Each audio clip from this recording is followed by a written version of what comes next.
everybody. Welcome to the 17th episode of YLC Chats. Today we have a really exciting episode with Kathy DiRusso from Leominster, Massachusetts. So we're going to go ahead and get started. Kayla, do you want to ask the first couple of questions? Yeah, of course. Hi, Kathy. Thank you for being here with us. Our first question for you today is, how did you become involved in Best Buddies? Well, good question, Kayla, and thanks for having me. In 2004, I asked a friend of mine, we were both waitressing part-time on the weekends, and I do these long-distance breast cancer walks, and I was going to do another one that year, so I asked her if she would do it with me, and she asked me what it was. I said, you walk for 3 days, 20 miles, you raise money. And she said, all right, I'll do that with you if you do Best Buddies with me. And at the time, I can't believe I'm actually saying this now, but at the time I said, what's Best Buddies? I had never heard of it. Anthony was still in school. I had long since graduated from high school. He's younger than me. So he hadn't even founded, Best Buddies when I was in high school. So my first initial introduction was in 2004. I volunteered for the Hyannisport Challenge, and I continued doing that. And I still do that. What is your favorite thing about Best Buddies? So I was reading these out loud because my mom was here before the call. So I had practiced a little bit. And it was funny because I had read them once through and, I'll look at them later. But then when I actually read it out loud, without hesitation, my answer was the buddies. The people that the company was created for is the best part. That is the best answer, Kathy. I love it, and we all love it at the Best Buddies YLC and the Best Buddies community. I have another question for you. Why do you think the Best Buddies mission is so important? I think that it's important for a variety of reasons. First and foremost, people with disabilities are people first, okay? And we were all put on this planet together, and we all have a purpose. Some of us have found it. Some of us are still looking for it, but we were put on this planet to share the planet equally.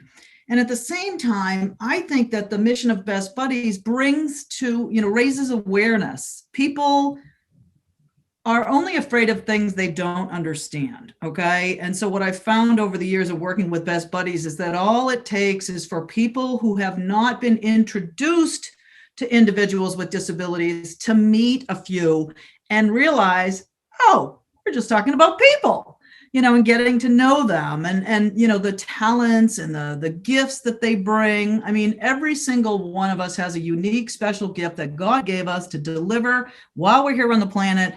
And we were also put in charge of the planet, and we're supposed to share it and take care of it equally. So, I think Best Buddies does a lot of things, but I think the main thing they do is raise awareness to a phenomenal group of individuals. What are some changes you would like to see in our country in regards to inclusion? I'd like to remove the word special out of special education. I think that when the word is education, it means the same thing. It's education for everyone. There doesn't need to be a special put in front of it.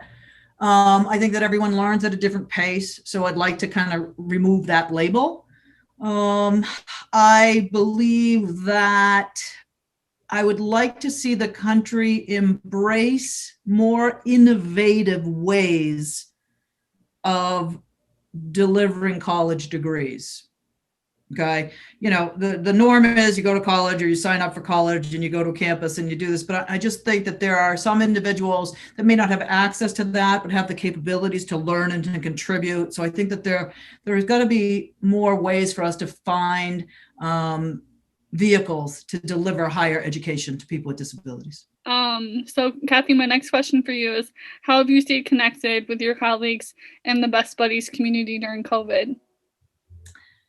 Well, good question. Like most, thank goodness that, we don't say thank goodness that COVID happened, but thank good COVID happened in this world of technology. Could you imagine had it happened 25, 30 years ago, we wouldn't know anything about anybody, Because I work for Best Buddies, certainly we wanted to immediately engage with the participants in the field, many of whom were being affected, whether they were being furloughed or laid off, but we wanted to keep their skills fresh. So we immediately reached out, set up Zoom meetings, put together training programs. Quite honestly, I do most of my Zoom stuff like during the day, and then at night it's like Best Buddies events and like friends of mine that want to get together on Zoom. It's kind of like one of those, oh, I'm on the phone all day. What do I want to talk to you for? But yeah, mostly Zoom, mostly Teams meetings. I've been doing a lot more note writing, like writing little notes to people, the olden days when you used to write a note, and they're so nice. People will say to me, oh, I got your note. That was so nice. So just as a hint, get a little thing like thank you cards or that say grateful, or just those little cheapy little cards, and just write a little handwritten note to someone. So what are some of your goals for Best Buddies in the future? We are looking at finding ways to reach more participants. One of the things that we really embraced over this past year was that the national jobs team started working closely with the global jobs team with Gustavo, and some of the things that are going on internationally started to get our staff to think about us more globally and, in a bigger scope. And we have our jobs program in 17 states. When I came on board, I kind of said, hey, I want to have our jobs program in every state in the country before I retire. So Margot, expect to see me till I'm about 90 probably. So, I do. I want to make sure that we get, I think you guys know that there's friendship program and there's, leadership and there's, a citizens, friendship for older adults and things like that. But not every state has all the programs. And a lot of that has to do with funding. So, my goals, for the future of Best Buddies is to continue to expand our programs into areas where we aren't.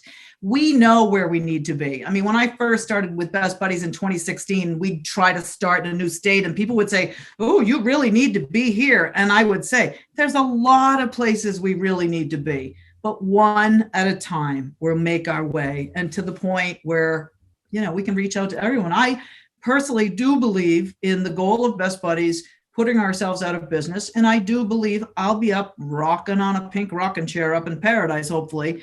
But I do believe that there will be a day when someone like Margot or Ryan or whatever is running an organization for people with disabilities. And those individuals that have, certain skills and strengths will, run the organization and support others who maybe need more support. It's going to happen. Again, I'm going to be 61, so it's not going to happen probably soon. I'd be okay if it did. We're so happy we could have you on and hear everything you had to say. And we're going to link our jobs program link in the description below so you can see all the different jobs program locations that we have around the country. I even have my alarm set for you guys. Love that. Yeah. So thank you so much for being on again. This has been the 17th episode of YLC Chats, and we'll see you all next time. Bye, everybody. Really excites me. My mother's favorite number is 17, so she's going to love to hear it.